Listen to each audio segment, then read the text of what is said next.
Hello friend, कैसे हैं आप सब। और आई होप सब अच्छे होंगे और आपकी तैयारी बहुत अच्छी चल रही होगी। तो कल मैंने एक वीडियो डाली थी जिसमें घटना चक्र को हिस्ट्री की बुक में जो फर्स्ट चैप्टर है मैंने उसको कंप्लीट किया था। ठीक है, तो आज हम उस सेकंड चैप्टर की बात करेंगे।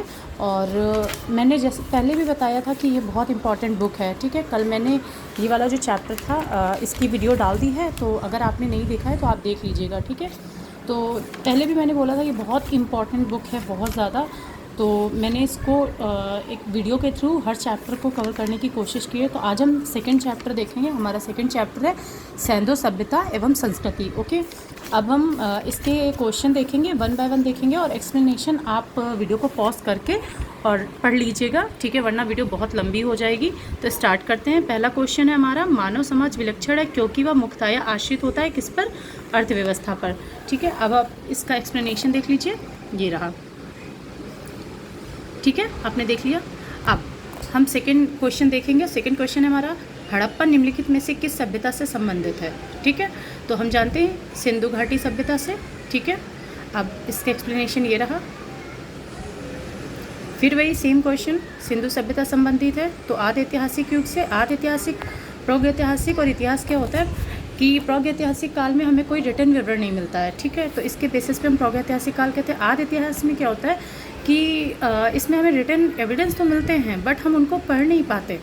ठीक है, इसलिए सिंधु सभ्यता को क्या है कि हमने आदि इतिहास में रखा है। और इतिहास आप जानते हैं जहाँ पे रिटर्न भी हो और हमें खुदाई में बहुत सारी चीज़ें भी मिलें, ओवरऑल जो भी एविडेंसेस मिलते हैं तो उन बेसिस पे हम क्या करते हैं, उसको इतिहास बोल देते हैं। ठीक है, और आदि इतिहास, ये सिंधु सभ्यता है, इसमें आपको पता है कि इनकी लिपि हम जानते हैं बट हम पढ़ नहीं पाए हैं। बहुत सारे ऐसे हमें मिले हुए हैं सिक्कों पर और जो भी, तो उनको हम पढ़ नहीं पाए, इसलिए इसको हमने किस में कर दिया? आदि इतिहास में। ठीक है, अब आप इसको पढ़ लीजिए। ठीक है, अब ये है सिंधु घाटी सभ्यता गैर आर्य थी क्योंकि आप जानते हैं गैर आर्य थी। ठीक है, सिंधु सभ्यता क्या थी? एक नगरीय थी। और जो हमारी वैदिक सभ्यता होगी वो कौन सी होगी? हमारी होगी वो ग्रामीण। ठीक है, इसका एक्सप्लेनेशन है। फिर ये क्वेश्चन देख लेते हैं, सिंधु घाटी सभ्यता को आर्यों से पूर्व की रखे जाने का महत्वपूर्ण कारण क्या है? तो ये है इनके मृदभांड, मतलब बर्तन। इनका एक्सप्लेनेशन ये रहा। ठीक है, अब चलते हैं। सिंधु घाटी संस्कृति वैदिक सभ्यता से भिन्न थी क्योंकि इसके पास विकसित शहरी जीवन की सुविधाएं थी, इसके पास चित्रलेखीय लिपि थी, इसके पास लोहे और रक्षा शास्त्रों के ज्ञान का अभाव था। उपयुक्त सभी। ठीक है, अब इसका एक्सप्लेनेशन पढ़ लीजिए आप। अब हड़प्पा संस्कृति की जानकारी का प्रमुख स्रोत क्या था? पुरातात्विक खुदाई। ठीक है, क्योंकि हम इसके जो लिपियाँ हैं उसको तो पढ़ ही नहीं पाए, है ना, तो इसलिए हमारे लिए सबसे बड़ा सोर्स क्या हो जाता है? पुरातात्विक खुदाई। निम्नलिखित में से कौन सा सिंधु घाटी सभ्यता का प्रकाश डालता है? तो पुरातत्व संबंधी खुदाई। अब ये देख लीजिए आप, सिंधु घाटी के निवासियों की सभ्यता को जानने का मूल स्रोत वहाँ पाई गई मोहरे, बर्तन, जेवर, हथियार तथा औजार, मंदिर, लिपि। तो मंदिर तो आपको पता है कि नहीं है, तो हम क्या कहेंगे यहाँ पे? मोहरे। ठीक है, एक मिनट, ये रहा मोहरे। ठीक है, 9 क्वेश्चन हमारा। अब 10th क्वेश्चन हमारा कौन सा है? आप देख लीजिए, ये RS का है। और हड़प्पा सभ्यता की उत्पत्ति के संदर्भ में निम्नलिखित में से कौन सा जोड़ा सही नहीं है? M रफ़ीक मुगल, हड़प्पा सभ्यता ने मेसोपोटामिया सभ्यता से प्रेरणा ली। EJH मैके, सुमेर से लोगों का पलायन। मार्टिमर व्हीलर, पश्चिमी एशिया से सभ्यता के विचारों का प्रवसन। अमलानंद घोष, हड़प्पा सभ्यता का उद्भव एवं हड़प्पा सभ्यता का परिपक्वता के परिणाम स्वरूप। पहला वाला एकदम सही नहीं है और बाकी 3 सही हैं। ठीक है, एक्सप्लेनेशन ये रहा। ठीक है, अब हम चलते हैं अपने 11वें क्वेश्चन पर। सूची 1 और सूची 2 को सम्मिलित कीजिए और सूचियों के नीचे दिए गए कोट सही है। हड़प्पा NG मजुमदार 1936 से 1937, हस्तिनापुर जॉन मार्शल 1913 से 34, तक्षशिला दयाराम साहनी 1923 से 24 तथा 1924 से 25। अब आप इसमें जोड़े देख लीजिए। ठीक है, कौसम्बी बीबी लाल 1950 से 1952। ठीक है, ये हो गया Harappa Dayaram Sahni, Hastinapur B B Lal, Taxila John Marshall, Kaushambi NG Majumdar. Bharat में चांदी की उपलब्धता के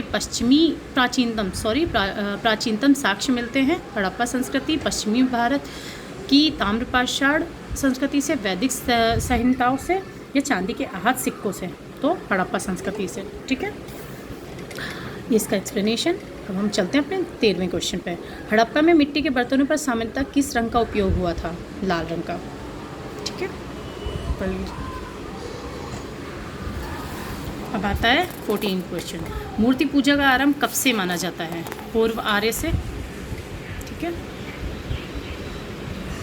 अब है निम्नलिखित पशुओं में किस एक का हड़प्पा संस्कृति में पाई मोहरों और टेराकोटा कलाकृतियों से निरूपण नहीं हुआ है? गाय। ठीक है, क्योंकि गाय आपको पता है वैदिक टाइम पे बहुत, जैसे अघन्या बोल, आपको पता है वैदिक टाइम में गाय की बहुत इंपॉर्टेंस थी और उसे अघन्या बोला है, मतलब जिसका कोई वध नहीं कर सकता। ठीक है, निम्नलिखित में से कौन सा एक हड़प्पा स्थल नहीं है? गौरा, उत्तर प्रदेश के, ये देख लीजिए आप। ठीक है, राप्ती नदी के किनारे स्थित है और मौर्यकालीन है। ठीक, अब आप ये क्वेश्चन देख लीजिए।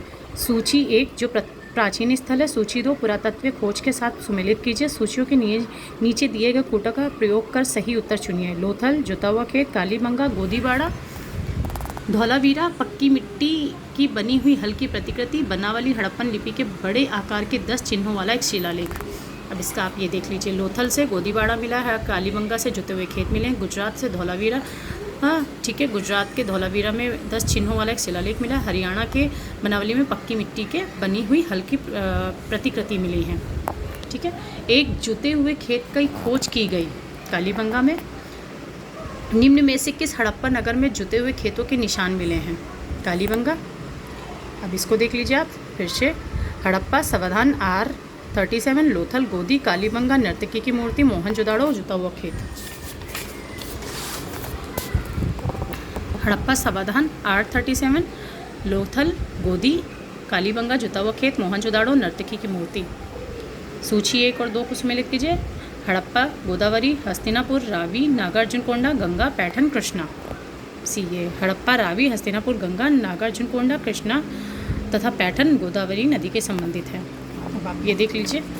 और ये है फिर से वही, ये इस तरह के क्वेश्चन ना आपको काफ़ी मिलेंगे यूपी पीसीएस में, इवन आईएएस में भी मिलते हैं, लेकिन यूपी पीसीएस में आपको काफ़ी मिलेंगे। तो इन पे थोड़ा सा ध्यान रखिएगा और इन पे थोड़ा सा मतलब अच्छे से आपको ट्रिक भी थोड़ी सी लगानी है कि आपको 1 या 2 पता है तो आप उनसे भी मेल करके और आप इसका आंसर निकाल सकते हैं। तो ये देख लीजिए आप। हड़प्पा, भोगवा, कालीबंगा, घाघरा, लोथल, रावी, रोपड़, सतलज। अब आप इसका एक्सप्लेनेशन देख लीजिए। फिर है हड़प्पा किस नदी के किनारे अवस्थित है?